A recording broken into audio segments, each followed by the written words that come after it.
Hello hi అండి, అందరికీ నమస్కారం.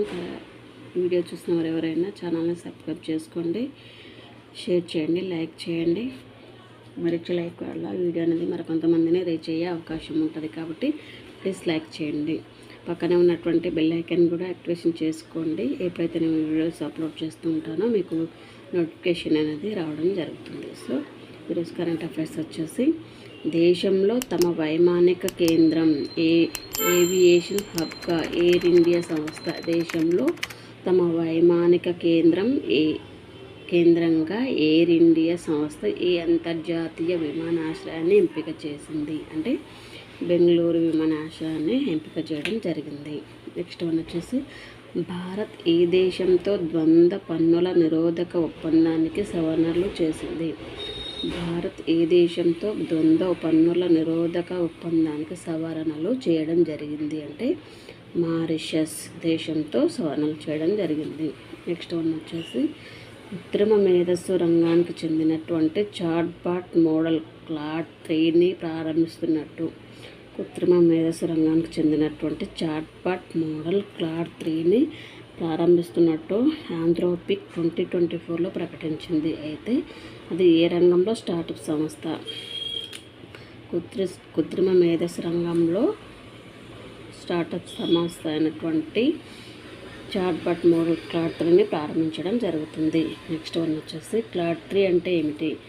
ఆంథ్రోపిక్ సంస్థ అభివృద్ధి చేసినటువంటి ఒక LLM లార్జ్ లాంగ్వేజ్ మోడల్ బృందాన్నే క్లాడ్ 3 అంటారు.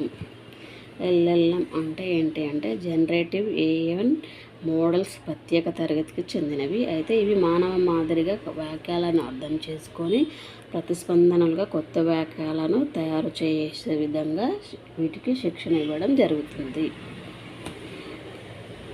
నెక్స్ట్ వన్ వచ్చేసి,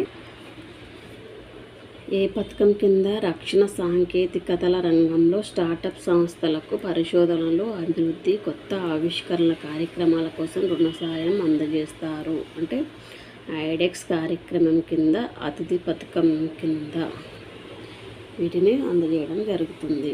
ఏ పథకం కింద రక్షణ సాంకేతికతల రంగంలో స్టార్టప్ సంస్థలకు పరిశోధనలు, అభివృద్ధి, కొత్త ఆవిష్కరణల కోసం రుణ సాయం అందజేస్తారంటే అతిథి పథకం కింద, ఐడెక్స్ కార్యక్రమం కింద ఇవి అందజేయడం జరుగుతుంది.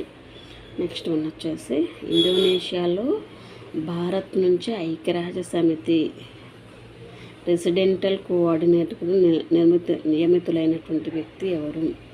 ఇండోనేషియాలో భారత్ నుంచి ఐక్యరాజ్య సమితి రెసిడెంటల్ కోఆర్డినేటర్గా నియమితులైన వ్యక్తి ఎవరంటే గీతా సబర్వాల్ గారు ఎన్నిక అవడం జరిగింది.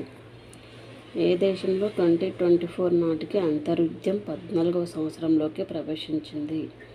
ఏ దేశంలో 2024 నాటికి అంతర్యుద్ధం 14వ సంవత్సరంలోకి ప్రవేశించడం జరిగిందంటే సిరియా దేశం. నెక్స్ట్ వన్ వచ్చేసి, భూమి మీద నుంచి చేరుకోవడం కష్టమైన లేదా అసాధ్యమైన కార్చిచ్చులను ఆర్పేందుకు భూమి మీద నుంచి చేరుకోవడం కష్టమైనటువంటి అసాధ్యమైన కార్చిచ్చులను ఆర్పేందుకు ప్రత్యేకంగా ఉపయోగకరంగా ఉందని భావిస్తున్న బకెట్ పేరేమిటి అంటే బాంబీ బకెట్. నెక్స్ట్ వన్ వచ్చేసి,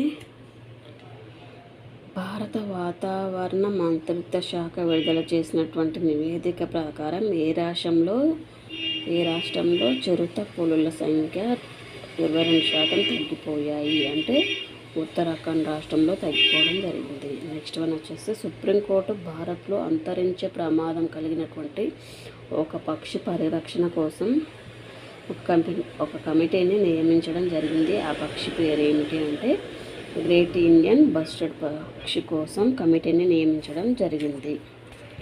నెక్స్ట్ వన్ వచ్చేసి, దేశంలో ఎన్నికల ప్రకటన వెలువడిన తర్వాత వాట్సాప్లలో ఒక కార్యక్రమానికి సంబంధించినటువంటి సందేశాలను తక్షణమే ఆపేయాలని కేంద్ర ప్రభుత్వం ఎన్నికల కమిషన్కు ఆదేశం ఇవ్వడం జరిగింది. అయితే అది ఏ సందేశానికి సంబంధించి అంటే వికసిత్ భారత్కి సంబంధించి తక్షణమే సందేశాలు ఆపివేయాలని కేంద్ర ప్రభుత్వానికి నిర్ణయించడం జరిగింది. ఇది ప్రభుత్వ విజయాలను గురించి కార్యక్రమం కాబట్టి నిలిపివేయాలని కోరడం జరిగింది. ఇదండి ఈరోజు కరెంట్ అఫైర్స్. ప్లీజ్ షేర్ చేయండి, లైక్ చేయండి, ఛానల్ని సబ్స్క్రైబ్ చేసుకోండి. నేను ఇచ్చేటటువంటి నోట్స్లో కరెంట్ అఫైర్స్లో ఎగ్జామ్లలో అన్నీ కలవకపోవచ్చు, కానీ 1-2 అయితే ఖచ్చితంగా కలుస్తాయని నేను అనుకుంటున్నానండి. సో ప్లీజ్ సపోర్ట్ చేయండి. Thank you.